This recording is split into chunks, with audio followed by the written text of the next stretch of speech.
Ang matandang master, puno ng galit, ay nagpakawala ng mga pira-pirasong bato sa hangin, nagdulot ng kaguluhan.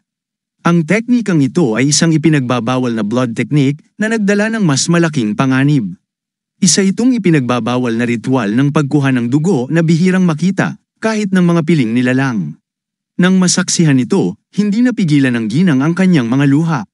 Ngunit biglang sinunggaban siya ng master sa leeg. Nagpa siya itong panatilihin siyang buhay, hindi dahil sa kanyang kagandahan, kundi dahil sa koneksyon niya sa kanyang ama.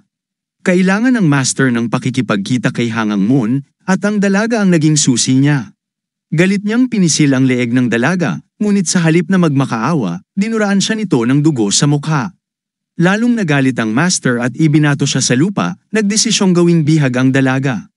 Paano niya nagawang tumapak sa lupa ng Mima? Hindi siya mapapatawad ng mga nakatatanda. Galit na idineklara niya. Dagdag pa, sinabi niyang wawasakin niya si Hangang Moon mismo sa harap ng dalaga. Ngunit biglang may kakaibang tunog na nagpahinto sa master. Isang makapangyarihang alon ng enerhiya ang gumalaw sa paligid, tila tumatagos sa bawat kaluluwa. Ang mga mandirigma ay natigilan, hindi alam ang nangyayari. Ang enerhiyang iyon ay nagdulot ng takot sa kanilang mga puso. Sa galit, ibinato ng matanda si Von sa pader upang makagambala sa misteryosong enerhiyang iyon. Bagamat matindi ang mga sugat ng dalaga, matatag niyang nilalabanan ang kamatayan. Sa gitna ng takot, narinig ng mga sundalo ang maindayog na tunog ng mga yapak. Lumingon ang matanda ngunit wala siyang nakita, isang bakanteng abot tanaw lamang. Pagkaraan ng ilang sandali, may lumitaw na figura mula sa malayo na ikinagulat ng lahat, ang maalamat na mandirigmang si Damho, na ang pangalan ay nagdudulot ng pagkamangha at takot. Kung totoo ngang si Damho iyon, nangangahulugan ito ng malaking panganib. Kilala siya bilang lalaking may dugong anak ng Zen. Para sa master, isa itong nakakabahalang palatandaan. Ang alamat ay literal na nagpakita sa harap nila. Kilala si Damho na walang awa sa mga tarantado at laging humaharap sa mga nagdadala ng kaguluhan.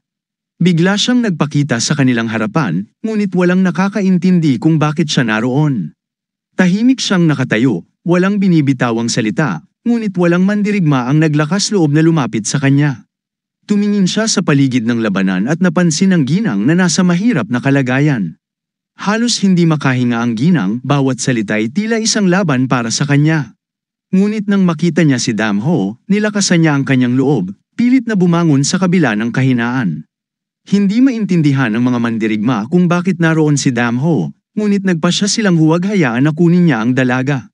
Ang kanyang tingin ay tila tumatagos, puno ng tahimik na paghamak. Ang kanyang mga mata ay nagliliyab, at ang enerhiya nito ay nagdulot ng panginginig sa lahat ng nasa paligid. Galit na inutusan ng matanda si Damho na tumigil, gamit ang kanyang autoridad bilang babala. Ngunit tahimik lamang siyang tinawag ni Damho na isang matandang hanggal. Sa galit, idineklara ng matanda na wala siyang karapatang makialam sa mga usapin ng Mima. Ngunit si Damho ay hindi natinag. Tumingin lamang siya sa matanda, tila wala siyang pakialam. Napansin ng matanda ang kakaibang dilim sa mga mata ni Damho, isang kadilimang tila walang hanggan. Ang mga mata niya ay puno ng apoy na hindi kailanman namamatay, tulad ng tunay na espiritu ng pakikibaka. Sinimulan ng matanda na mag-ipon ng enerhiya sa kanyang mga palad, sinusubukang ipakita ang kanyang lakas. Mas mabuting umalis ka na, binalaan niya si Damho. Kung hindi, magiging kaaway ka ng buong Mima. Ngunit imbes na matakot, ngumiti lamang si Damho, isang ngiting mapanghamon. Ipinagdiinan ng matanda na ang lugar na yun ay pag-aari ng Mima, at wala ng puwang para kay Damho. Gagawin kitang abo kung hindi ka aalis, sigaw niya, binibigyan ng huling babala. Sa bawat saglit, lalong tumitindi ang tensyon. Ngunit nanatili si Damho, tahimik at matatag, tila naghihintay ng paparating na laban. Kung gusto mong mabuhay, umalis ka na. Naisip ni Damho na hindi basta-basta sesuko ang matigas na matandang ito. Tila determinado ang matanda na labanan siya at patigilin. Sa paningin ng master, ang batang ito ay nangangailangan ng leksyon. Ang tanging nasa isip ng matanda ay sirain ang pinagmumula ng kaguluhan sa kanilang teritoryo. Walang pag-aalinlangan, inatake ng matanda si Damho. Ngunit biglang pumuslit si Damho mula sa lupa na parang kidlat at agad na tinarget ang kalaban. Sumalpok ang kanyang kamao sa mukha ng matanda ng buong lakas. Ang suntok na yun ay nagpatalsik ng ilang ngipin at nagpaagos ng dugo mula sa ilong ng master. Ang mga sundalong nakasaksi ay hindi makapaniwala. Hindi nila inaasahan ang ganoong eksena. Ang mga opisyal na nanunood ay napako sa kanilang kinatatayuan, nakangangang hindi makapagsalita. Samantala, kalmado lang na naglakad si Damho papunta sa kanila, bahagyang napipilay.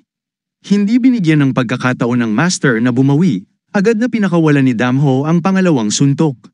Nawala ng lakas ang matanda at bumagsak sa lupa, tumama ang katawan sa mga bato. Ang makapangyarihang suntok na yon ay nagwasak sa kalooban ng master, hirap na itong bumangon. Ang tingin ni Damho ay napunta kay Hang Heer, na nakahandusay, duguan at halos wala ng lakas. Tiningnan niya ito at nakaramdam ng kakaibang emosyonal na pagkabagabag. Ang damdaming yun ay nagdulot ng pag-aalinlangan sa kanyang isipan kung bakit siya labis na nag-aalala. Habang pinagmamasdan ang paghihirap ng dalaga, unti-unting nag-init ang kanyang damdamin. At nagliyab ang dugo sa kanyang mga mata. Naramdaman ni Damho ang isang napakalakas na damdamin, isang bagay na hindi pa niya nararanasan noon. Hinigpitan niya ang kanyang kamao at naalala ang lahat ng kanyang pinagdaanan bago maging isang master. Buo ang loob niyang lumapit kay Hang Heer, dahan-daang nilalapit ang distansya sa pagitan nila.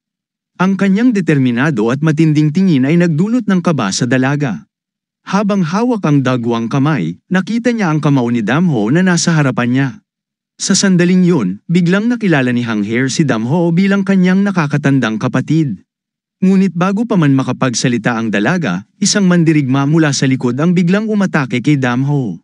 Sumigaw ang mandirigma, tinatanong kung naiintindihan ba ni Damho na ang kanyang mga aksyon ay laban sa Morem. Ipinaliwanag ng mandirigma na ang Morem ay nilikha bilang isang makapangyarihang klan na nagpoprotekta sa mundo laban sa isang kulto ng demonyo. Ang pagkakanulo ni Damho ay isang malaking dagok sa kanilang reputasyon. Idineklara niya na si Damho ay naging isang mapanganib na kaaway ng buong Mima. Sinuportahan ng mga mandirigma ang pahayag na ito, at kinumpirma ng master na si Damho ngayon ay isang kalaban ng kanilang clan. Itinaas ng master ang kanyang kamao at binalaan si Damho na pagsisisihan niya ang kanyang desisyon. Idinagdag pa niya na ang Morem ang sentro ng pinakamalalakas, at walang sino man ang maaaring tumutol sa kanila. Inutusan niya ang kanyang mga mandirigma na bunutin ang kanilang mga espada. Lahat sila ay sabay-sabay na umatake kay Damho, tinatawag siyang Tridor ng Mima. Sa isang tingin lamang ni Damho, tila napawi ang kumpiyansa ng mga mandirigmang yun. Walang takot siyang sumugod sa gitna ng labanan, parang pumasok siya sa impyerno mismo. Kahit na may pilay ang kanyang binti, nananatili ang kanyang kahangahangang kumpiyansa.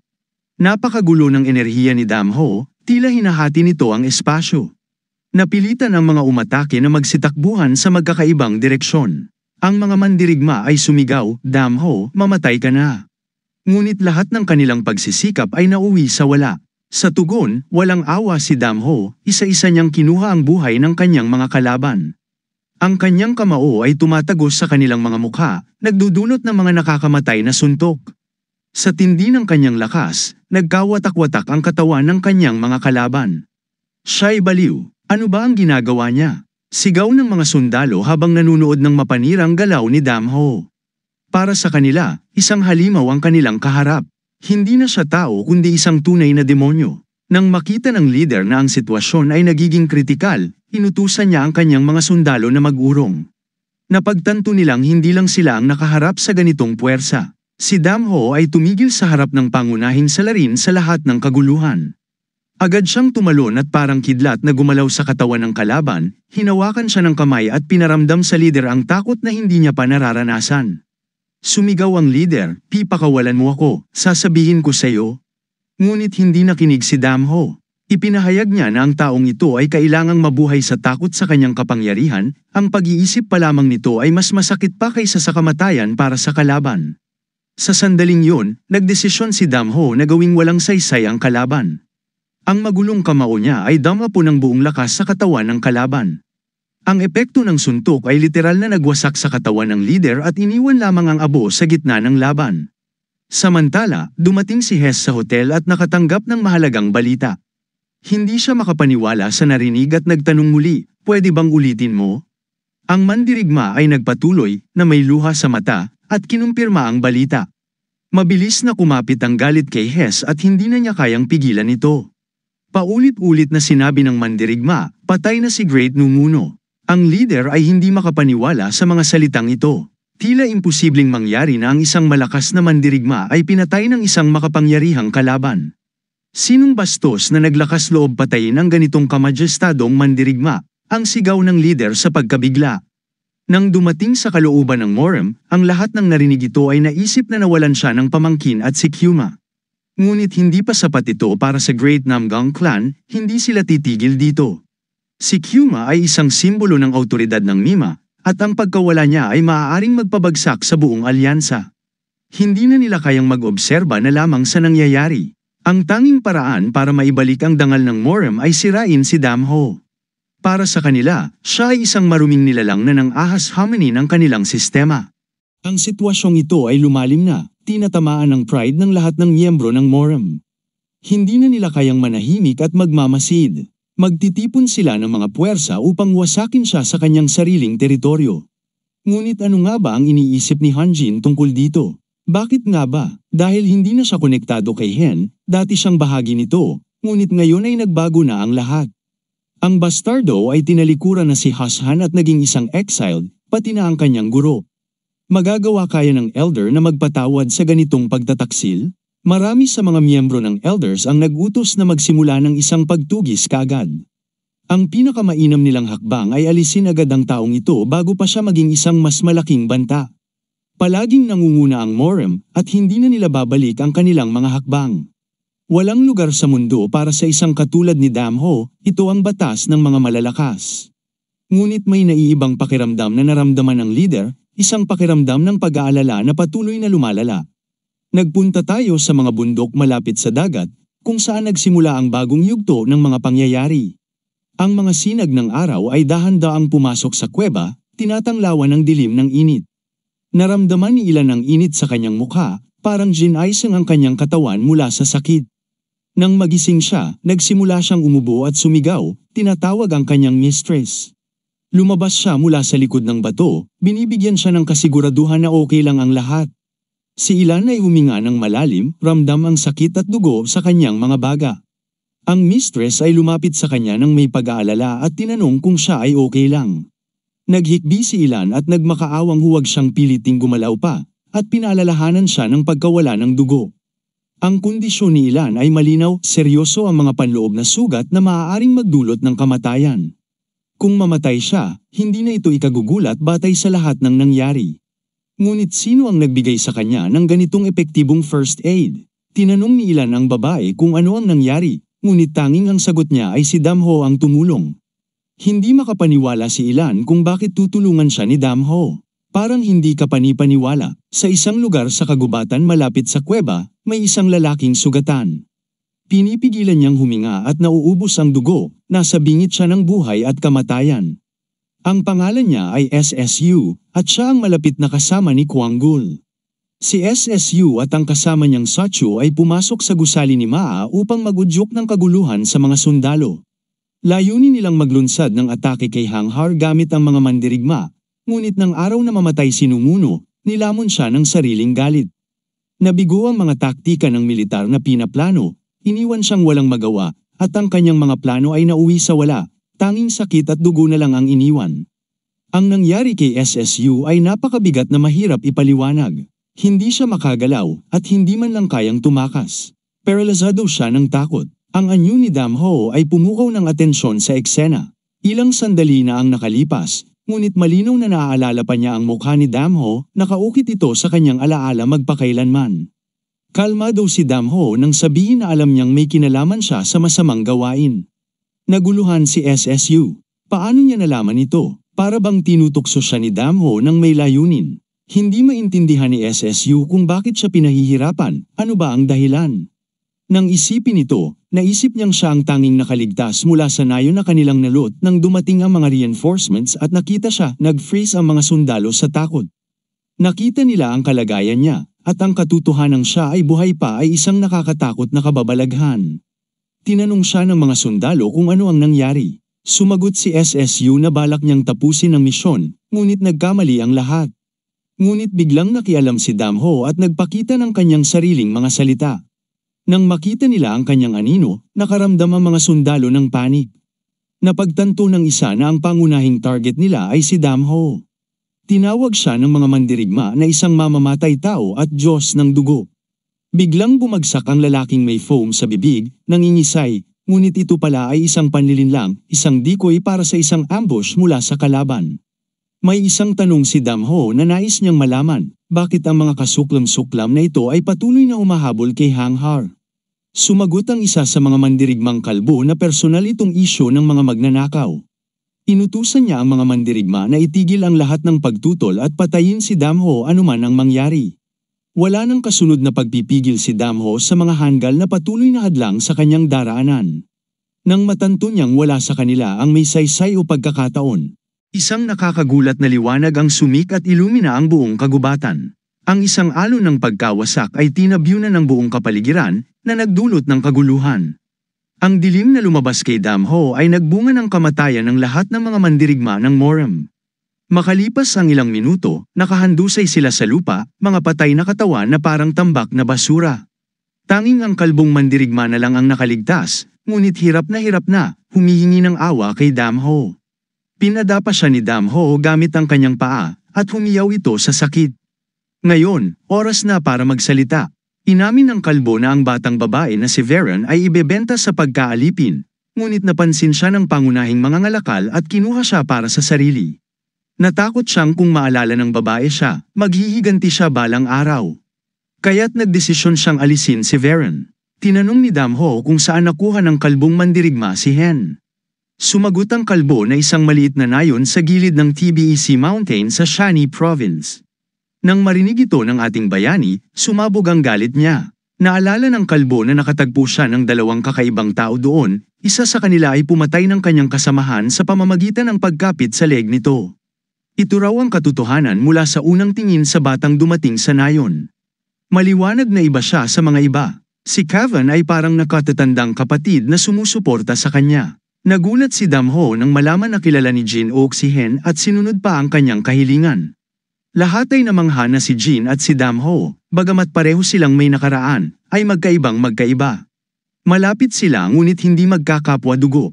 Ibinunyag ng batang babae na ang kanyang ama na si Hang Ganmon ay ang lider ng mga magnanakaw at isang lihim na hindi pwedeng malaman ng iba. Nais niyang tanungin si Damho kung maaari rin ba siyang magkwento tungkol sa kanyang sarili. Nang magtanong siya kung maaari siyang tawaging kuya, nag-atubili siya sandali kung tama ba ito. Ngunit nagdesisyon siyang itanong. Naintindihan ni Damho na si Hen ay 2 o 3 taong gulang pa lamang ng dukutin, kaya't hindi siya agad nakilala. Ngunit ngayon, ipinapakita ng batang babae ang dugong makatawid. Inamin ng kalbong mandirigma kung saan matatagpuan si Hex Suach, ngunit ang batang babae na tinatawag nilang Haven ay may ibang pangalan. Ang tunay niyang pinagmulan ay may kinalaman sa isang herm kung saan siya ginawang isang dalaga. Ang tunay niyang pangalan ay may kaugnayan sa kanyang nakababatang kapatid. Nang marinig ito ni Damho, nagulat siya nang malaman na ang kanyang nakababatang kapatid ay nasa harap niya. Ibinunyag ng kalbo na lahat ng ito ay nangyari sa utos ni Jong Yunan, sa kabila ng mga pakiusap niya para sa awa. Walang awa si Damho, tinapakan niya ang mandirigma hanggang sa maging alikabok ito, tinapos ang pamamaslang sa kagubatan. Tanging ang liwanag ng araw na lamang ang natira, at kahit papaano ay tila mas magaan. Naramdaman ni Damho na nagkamali siya sa pagpapayag sa ganitong kalupitan. Ang kanyang kamay na puno ng dugo ay amoy ng karahasan. Naunawaan niya na hindi niya kayang hilahin si Veron sa madugong buhay na mayroon siya. Hindi niya kailangan ng ganitong buhay. Pagbalik sa kuweba, nagdesisyon si Damho na alagaan si Veron at si Ilan. Nagluto siya gamit ang mga bagay na mahanap niya sa kagubatan. Bagamat simpleng mga sangkap lamang ang ginamit, ang lasa ng pagkain ay kamangha-mangha. Pati ang isang matipuno at sugatang mandirigma ay nakakaramdam ng ginhawa matapos kumain ng nilutong pagkain ni Damho. Namangha ang batang babae sa kanyang kakayahan at nagtaka kung gaano karami pang nakatagong kasanayan ang mayroon siya. Si Damho ay nahihiya at magpakumbaba na nagsabing hindi lamang siya marunong magluto ng masarap na pagkain. Nang makita ang pagkalito sa mukha ng batang babae, ngumiti siya ng mahinahon. Nagbiro si Damho at sinabing kung gusto pa nilang kumain, sabihin lang nila. Nakatayo si Damho sa tabi at pinagmamasdan ang magandang sandali, isang komportable at mainit na eksena. Naisip niya na mula ngayon, si Veron ay hindi na maghahirap gaya ng dati. Bago pa siya magkaroon ng sarili niyang buhay, kailangan niyang mamuhay bilang Garen, hindi bilang Haven. Ngayon, tila medyo kalmado na siya. Pumunta si Damho sa kanilang kinaroroonan at napansin na malaki ang naging pagbabago sa kanilang kalagayan. Nagpasalamat ang batang babae, tinawag siyang kuya, at binanggit na tanging siya lamang ang dahilan kung bakit sila gamaan ang pakiramdam. Pati ang matandang lalaki ay nagpasalamat kay Damho dahil sa pagtulong sa kanilang pag-survive. Napansin ng batang host na ang lalaki ay mukhang mas magaan na ang pakiramdam. Inutusan ni Damho si Jimbo na mag-impake, oras na para umalis. Nang tanungin kung saan sila pupunta, isang sagot lamang ang ibinigay ni Damho, sinabi niyang pupunta sila sa Imperial Palace. Nagduda ang batang babae kung kayang gawin ng kanyang nakatatandang kapatid ang ganitong hakbang, ngunit tiyak si Damho na ito ang dapat niyang gawin bilang si Hangganmon. Alam ng batang babae na ang isang nakatatanda ay walang awa sa mga tinuturing niyang kalaban, at siya mismo ay nakikita ang kanyang sarili bilang kalaban ng kanyang sariling kapalaran. Masaya siyang napagtanto na ngayon ay nasa ibang bahagi na siya ng buhay. Sa wakas, nakarating sila sa mga bundok na siyang kanilang pakay. Gayunpaman, hindi tumigil ang mga humahabol sa kanila. Kung magpapakalma sila ng kaunti, mawawala na ang bakas ni Quan Man, kaya nagmadali silang magpatuloy. Hindi nagtagal, may natuklasang mahalaga ang mga mandirigma na nagpatigil sa kanilang paglalakbay. Isa sa kanila ang nagkomento na ang komandante ay kumikilos ng pabigla-bigla, na inilalagay ang lahat sa panganib. Kahit matagpuan natin siya, ang engkwentro sa demonyo ay magdudulot ng kamatayan bago pa magsimula ang laban, sabi ng mandirigma. Ngunit sumagot ang komandante na wala silang ibang pagpipilian kundi magpatuloy sa kanilang misyon. Ang kanilang layunin ay pilitin si Damho na umalis sa Hunan, at bagamat mahirap, kailangan nilang gawin ito bago pa mahuli ang lahat.